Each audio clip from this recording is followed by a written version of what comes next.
Hello, everyone, and welcome back to College Football Corner. Kevin Walsh alongside Jersey Joe Archino. As always, let's get into these Week 8 games. Alabama up against Texas A&M, the two unbeaten SEC programs. Bama continues to roll. What'd you see from this one? Well, it is just that. They continue to roll in a big way. And as usual, in a game like this where both teams are heading into it undefeated, it's a total team effort from Nick Saban's side. And we knew the implications. Nick Saban had never lost to the same quarterback while at Alabama. That record and that little note is still true. But really with Alabama, I think it's remarkable because when we looked at them at the start of the season, we looked at Nick Saban, what he's been able to do, and he's always had such a tough schedule. But it seemed like this year it was just a bit tougher with the way that the bye was set up and with the gauntlet they had to go through. But it seems like, amazingly, the schedule has worked its way out. Now they have a bye week coming up now, and they have prevailed time and time again. I said it last week, I don't think they lose a game this regular season, and it's really remarkable when you think of the way the schedule has worked itself out. Now, another big SEC game coming into the week was Auburn up against Arkansas. We expected a close one. I took Arkansas, you took Auburn. Clearly, you knew something I didn't know because Auburn goes out there 56-3, an absolute beatdown.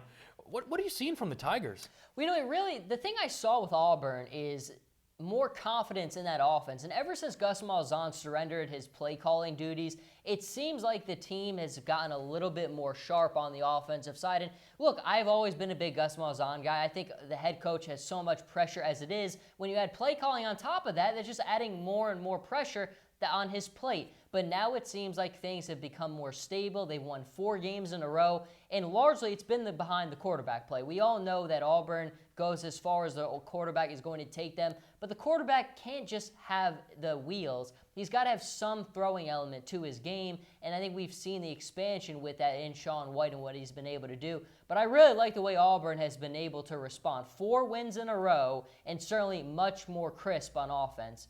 And I think that win streak is going to lock up the job security for Malzahn. Another guy who I really believe now has locked up some serious job security or locked up a job going into next season is Ed Orgeron.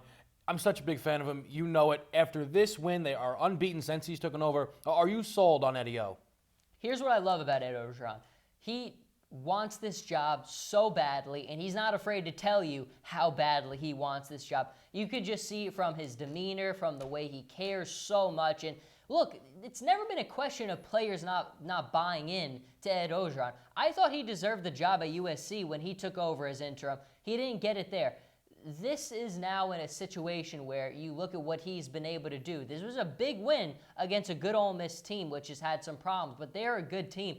I think Ed Orgeron is really making the case. I still don't know if LSU is going to want him just because he's not the name. But if you're talking about a guy who cares about his program, who can get his players to buy in, and who brings that uncontrollable energy, Ed Orgeron is the total package. And I'll tell you, there is someone who's making life now pretty easy on Ed Orgeron. Leonard Fournette, so good to see him back out there. Ran all over Ole Miss. What'd you see from Fournette in this one? I mean, look, what can you say other than he's an unblockable object? It's 16 carries, over 250 yards, 3 touchdowns. The guy is as good as it gets, and we know that he's kind of has circumstances right now where he's trying to maybe protect himself a little bit for the NFL draft. He hasn't played in every game. But sometimes it's nice to just get a little reminder of what we're dealing with here. And what we're dealing with in Leonard Fournette is a guy who's just the total running back in every single way. This was a nice rejuvenating victory, I think, for him to really get that confidence back a little bit and just show the LSU fans how lucky they are to have him. Now let's move on to a game that if you would have asked us last week, we probably wouldn't have thought we would be covering right now. Ohio State against Penn State. It looked like it was going to be clear for the Buckeyes to continue their role. They dropped this game, and it is a big, big loss for them. How did the Buckeyes let this one slip?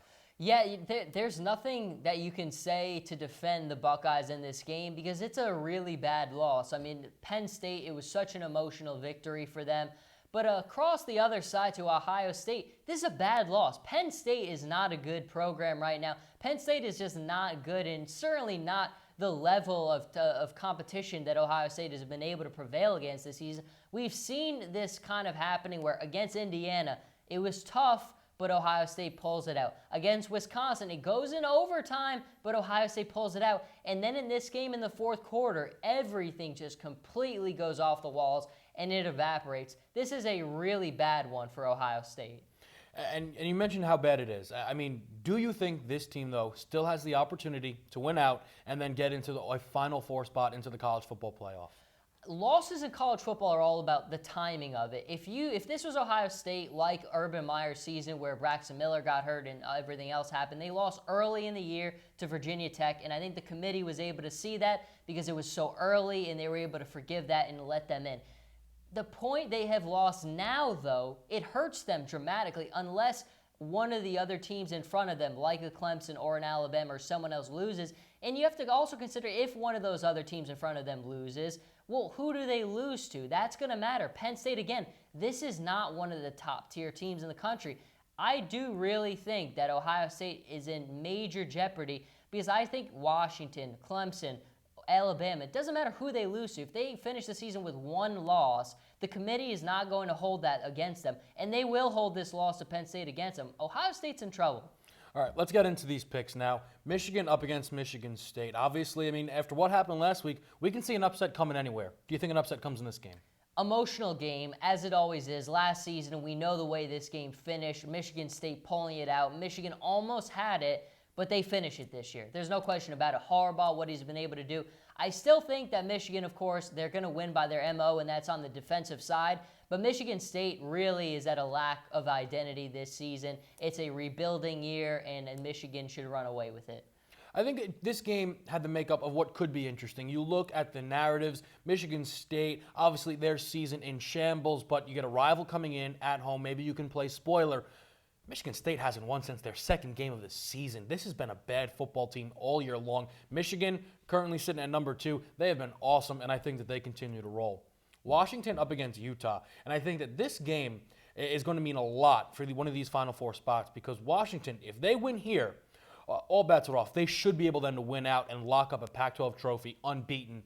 Do you think they take that big first step here by beating Utah? This is going to be a really, really good game, and I've had an inner battle with myself, and again, you know, kind of back like a couple weeks ago, I'm going to make this pick live without even knowing right now who I'm going to pick. But 7-0 Washington against 7-1 Utah. Two very different styles of football. You've got the speed, the quickness of Washington against the physicality of Utah. I think this is a very tough matchup. Utah is coming off a big win against UCLA. And I think they had to expend a lot of energy in that win. That's why I'm going to go with Washington, mainly because of also Jake Browning. Browning's had a tremendous year with Washington so far. I didn't know who I was going to pick till now, but I'm going with Washington.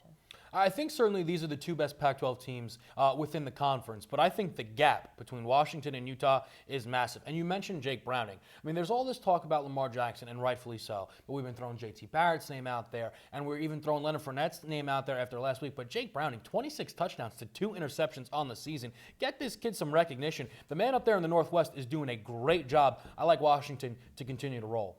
Nebraska against Wisconsin. Now this is an interesting one because Wisconsin has 2 losses on their table right now, and people were probably still more impressed with them than the unbeaten Nebraska team. Do you think the Cornhuskers go in there and surprise some people and continue this unbeaten streak?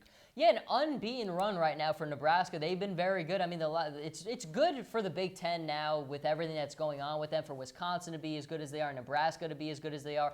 And especially with Wisconsin, again, the 2 losses, Ohio State and Michigan, so you don't really write those off that badly. But I think what this game really does come down to is the resume test. When I look at Nebraska, I look across the resume, nothing really just points out at me. Well, in the Wisconsin, on the other hand, I've been very thoroughly impressed. Now, Wisconsin offensively is limited. They are, but they are very physical. They're always prepared for games. I think the fact that they're home gives them a little bit of an edge here, and they've seen enough experience throughout this season that they have what it takes, and I have them winning. I think you make a great point with the resume test, and you have to do, though, what's put in front of you. To me, Nebraska hasn't played a top opponent yet, and I think this is the closest that they will come. We've seen Wisconsin play good teams. They've lost both times, and I think Nebraska can maybe solidify themselves here as a good football team and get a big-time win over Wisconsin. People are going to start to think that they are very legit if they do so, and I think they will. Auburn against Ole Miss. Now, I don't know.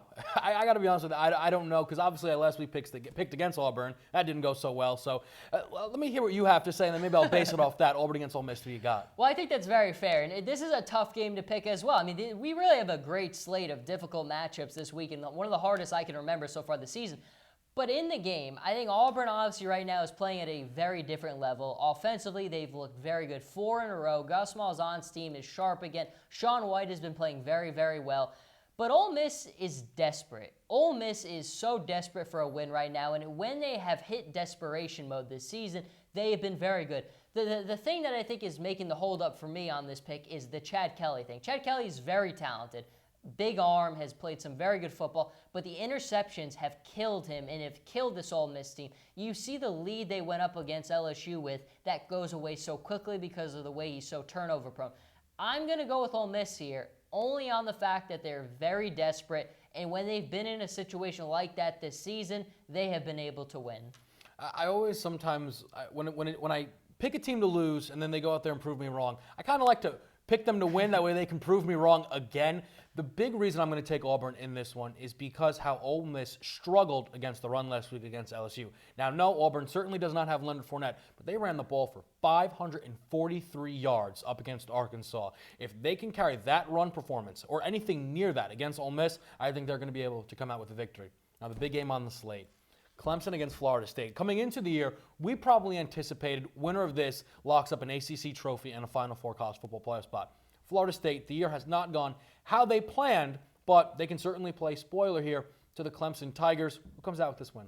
This is, it's sort of a very interesting one. And you look at Florida State, and the season has not gone perfectly, but they have persevered, and they have always been there and rallied and responded. And I think a lot of that goes to their young quarterback, DeAndre Francois, and the way he has been able to respond.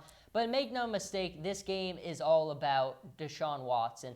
This is the kind of game like we saw against Louisville where it comes down to the veteran experience. Which guys have been here before and which ones are going to be able to use that experience to get it done on a big stage. This won't be easy. I don't think Clemson is going to look that flashy. They haven't been that flashy this season. But when it has come down to it, Deshaun Watson has made the plays when he's had to. He's got the veteran experience, and I think that gets them and lifts them to a win. Yeah, I like Clemson as well. If this game was in Clemson, I would be certainly going with them. I think the fact that they're playing on the road is going to be a tough test for them, but I just trust them so much. They did it a lot last year, and they've done it again this year. When they play tough games, they find the way to win, and their opponent doesn't. And I think that that will continue, and they get another big-time win here, because if they get this one, Clemson surely does look poised to get themselves back into one of those Final Four playoff college football spots. Speaking of which, when we come back next week, we'll have the first college football playoff rankings from the committee, so can't wait to break those down, see all the things that they missed, or if they got it right. So join us next week here on College Football Corner. Jersey Joe Archino, Kevin Walsh. We'll see you guys then.